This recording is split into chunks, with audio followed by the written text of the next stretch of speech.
में वर्णित सप्त सागर अब मिल गए हैं। जी हाँ, आपने सही सुना। हिंदू पुराणों में जिन 7 समुद्रों का जिक्र किया गया था, जैसे कि क्षीर सागर यानी दूध का समुद्र, सुरा सागर यानी शराब का समुद्र, इक्षु सागर यानी गन्ने के रस का समुद्र, दधि सागर यानी दही का समुद्र, सर्प सागर यानी घी का समुद्र, ये सभी समुद्र आज के समय में हमें मिल गए हैं। और सबसे चौंकाने वाली बात यह है कि ये महासागर जो हजारों साल पहले हमारे ऋषियों ने वर्णित किए थे, ठीक उन्हीं विशेषताओं के साथ आधुनिक दुनिया में मौजूद है।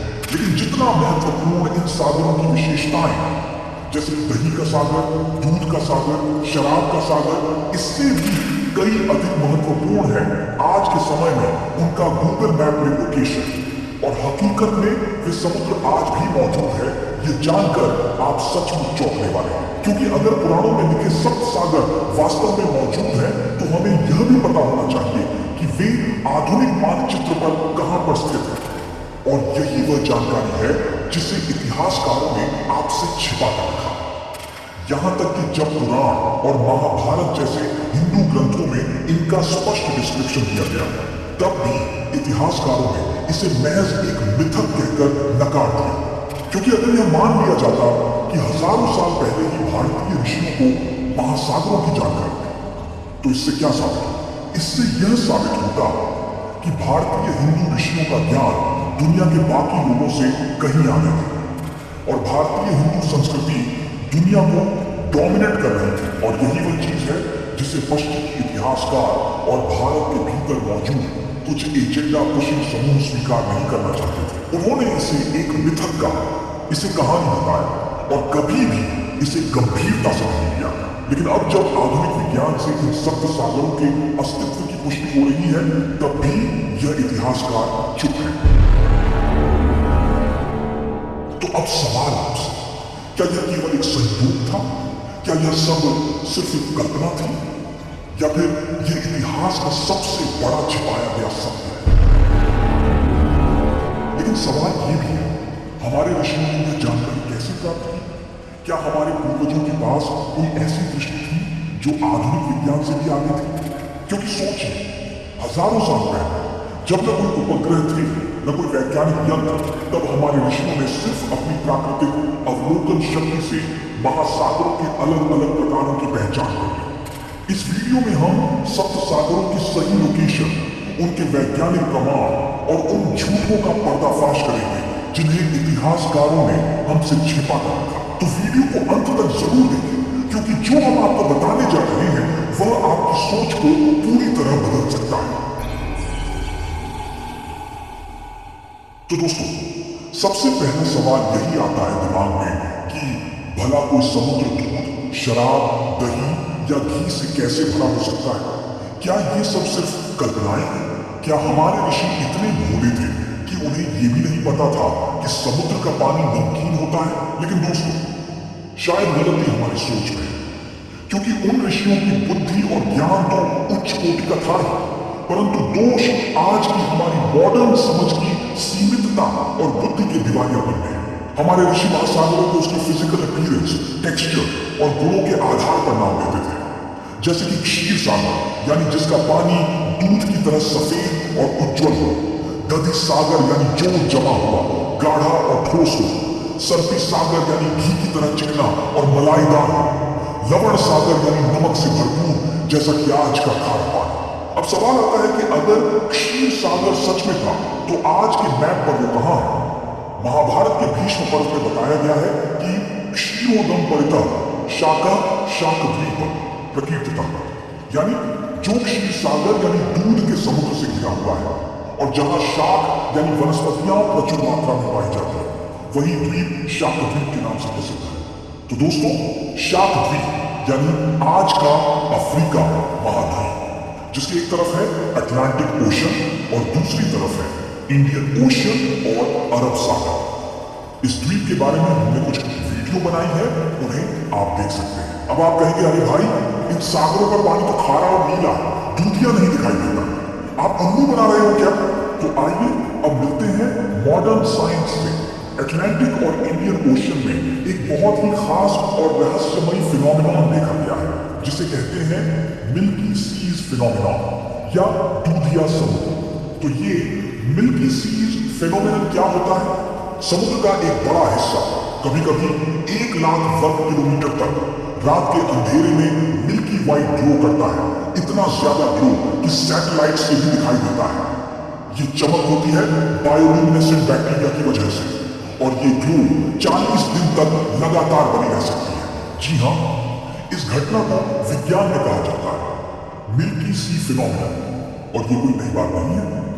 17वीं सदी 1600 साल में कैप्टन विलियम कीलिंग ने अपने जहाज के जर्नल में इस दूध जैसे समुद्र का जिक्र किया। स्थान केप गार्डाफ्रे, पूर्वी अफ्रीका के पास। वर्ष 77 में कैप्टन न्यूलैंड ने रॉयल सोसाइटी में पहली बार इस पर वैज्ञानिक लेख पढ़ा और बताया कि शायद ये किसी एनिमल पुल यानी सूक्ष्म जीव के कारण समुद्र दूध के जैसा दिखाई दे रहा है। वर्ष 1800 में समुद्र के किनारे रहने वाले नाविकों ने इसे मेल्कसी कहा। डच भाषा में इसका मतलब होता है दूधिया समुद्र। वर्ष 1985 में पहली बार वैज्ञानिकों ने एक रिसर्च में दूधिया और मिल्की सी के बीच सीधे संपर्क में बायोल्यूमिनेसेंट बैक्टीरिया की पहचान की, यानी समुद्र की चमक का असली कारण एक बैक्टीरिया को बताया। 21वीं सदी वर्ष 2005 में पहली बार वैज्ञानिकों ने उपग्रह से इसका फोटोग्राफिक सबूत लिया और वर्ष 2019 में वैज्ञानिकों ने देखा कि एक मिल्की सी 1,00,000 वर्ग किलोमीटर तक फैला था और लगातार 40 दिनों तक दूध के जैसा चमकता रहा। ये कोई छोटी मोटी बात नहीं है दोस्तों, ये चमक इतनी ज्यादा होती है कि स्पेस से भी देखी जा सकती है। अब सोचिए दोस्तों, विज्ञान वर्ष 1985 में जाकर पहली बार समझ पाया कि समुद्र में बायोल्यूमिनेसेंट बैक्टीरिया होते हैं जिससे समुद्र दूधिया सफेद दिखाई देता है। 2005 में जाकर उपग्रह से इसकी फोटो ली गई और 2019 में जाकर वो कह पाए कि ये घटना 40 दिन तक भी चल सकती है। तो दोस्तों, अब जरा सोचिए, जिस घटना को विज्ञान आज थोड़ा थोड़ा समझ रहा है, इस घटना को हमारे ऋषियों ने हजारों वर्ष पहले अपनी प्रकृति के ऑब्जर्वेशन पावर से समझ लिया था और उसे क्षीर सागर नाम दिया था और विज्ञान उसे मिल्की सी कहता है। कितनी गजब की समानता है साइंस और सनातन धर्म के ऋषियों की ज्ञान।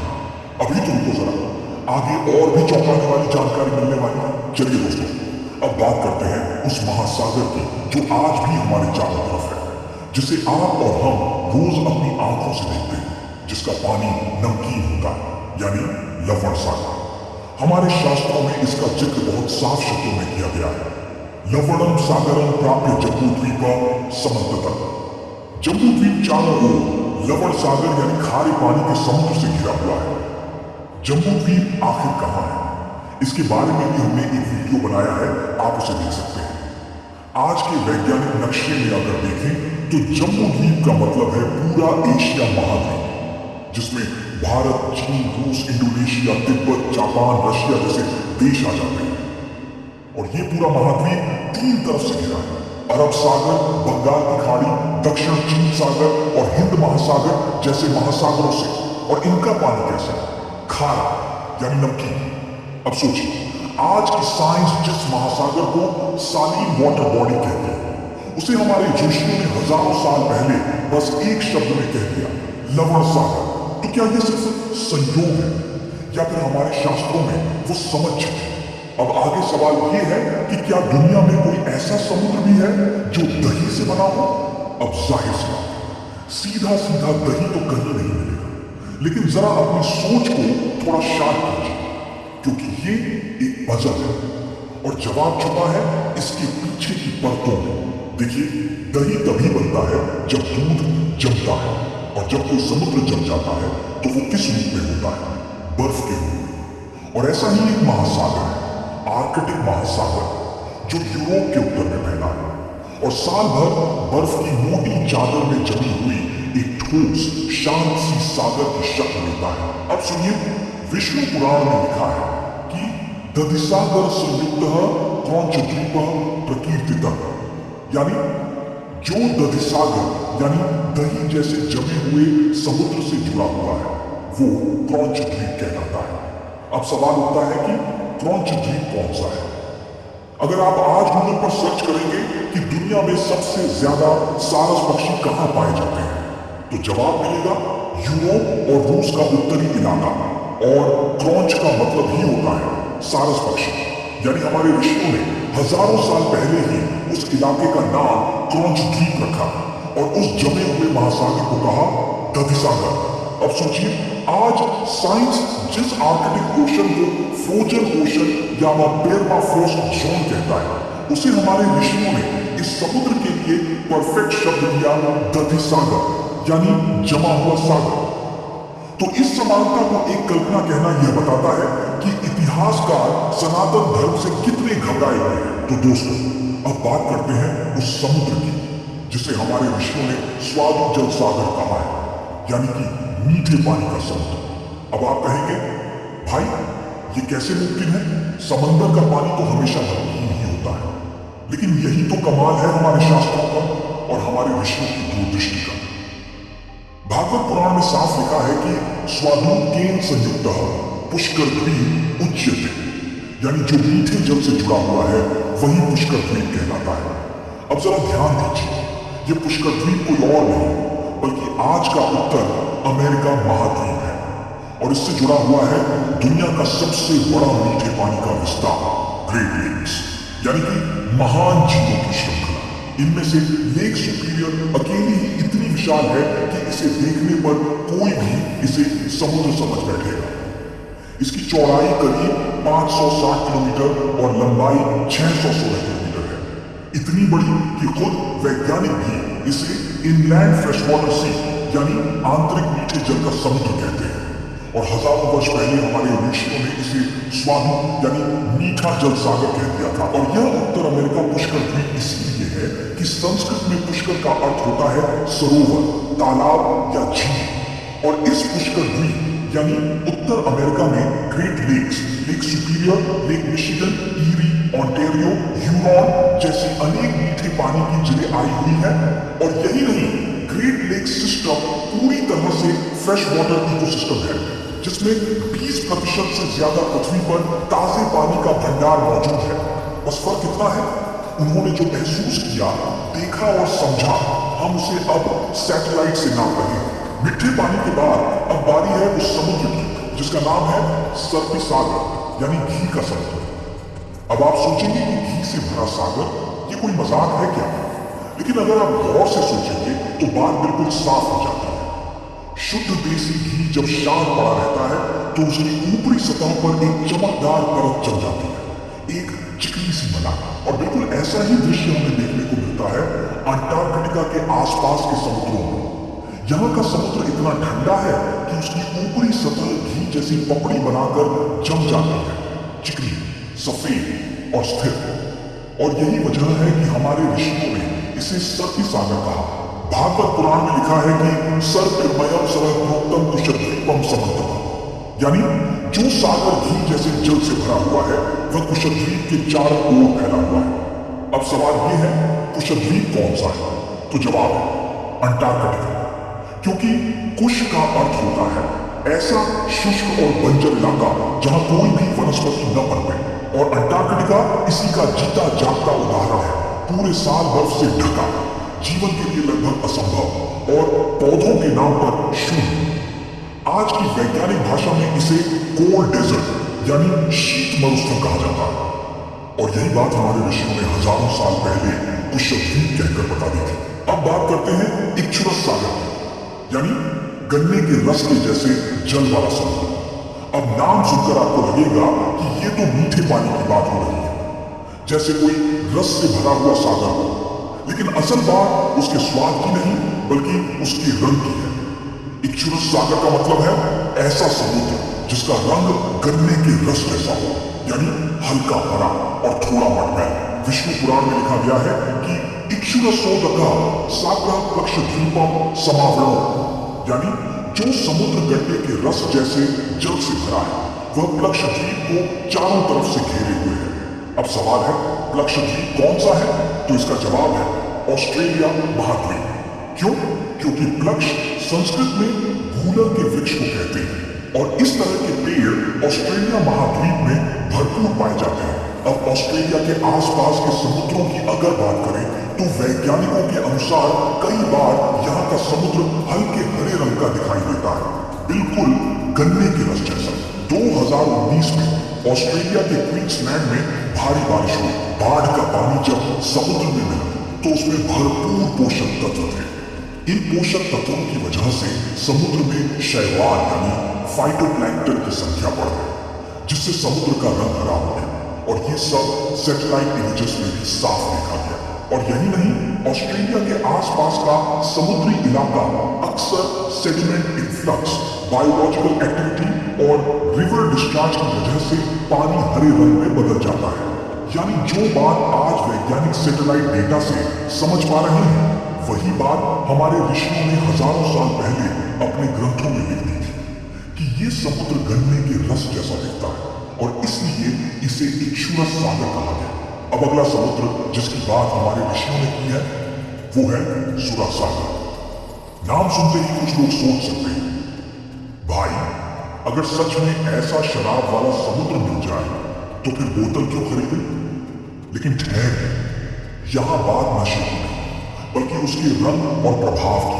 गरुड़ पुराण में लिखा गया है कि सुरा सागर संयुक्त शालमल द्वीप उच्यते, यानी जो सुरा सागर यानी शराब जैसे जल से घिरा है वो है शालमल द्वीप। और अगर आज के भूगोल में देखें तो ये शालमल द्वीप कोई और नहीं बल्कि दक्षिण अमेरिका महाद्वीप है। अब आते हैं असली धमाके पर। इस इलाके में समुद्र के पानी में जो घटना होती है वो है रेड टाइड ब्लूम।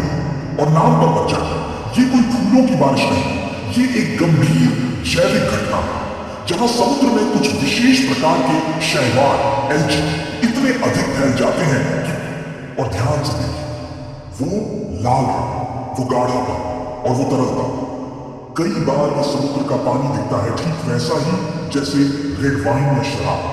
मतलब ये समुद्र दिखता भी शराब जैसा है और उसकी हवा भी नशे जैसी टॉक्सिक। रेड टाइड के दौरान समुद्र का पानी केवल दिखने में ही अलग नहीं होता बल्कि उसमें ऐसे तत्व होते हैं जो इंसानों और जानवरों के लिए हानिकारक होते हैं। यानी उसका प्रभाव भी सुरा जैसा ही होता है, नशा, टॉक्सिक इफेक्ट और स्वास्थ्य पर असर।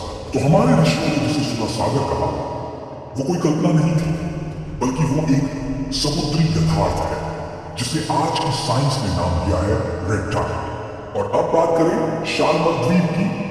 शालमल यानी सीमल का वृक्ष, जिसे अंग्रेजी में कहते हैं सिल्क फ्लॉस ट्री, और ये वृक्ष पाए जाते हैं दक्षिण अमेरिका, खासकर ब्राजील, पेरू, अर्जेंटीना जैसे देशों में। तो जरा सोचिए, वनस्पति भी वही, समुद्र का रंग भी वही, असर भी वही, तो फिर नाम भी वही क्यों ना हो? इसलिए दक्षिण अमेरिका है शालमल द्वीप और उसके चारों ओर फैला समुद्र सुरा सागर। तो सवाल ये नहीं है कि ऋषियों की बातों में विज्ञान था या नहीं, सवाल ये है कि क्या हम उन्हें समझने के लायक हैं या नहीं। वीडियो को शेयर कीजिए, सब्सक्राइब कीजिए, क्योंकि हम यहाँ कहानियां नहीं सबूतों के साथ अपनी जड़ों को सच्चाई लगा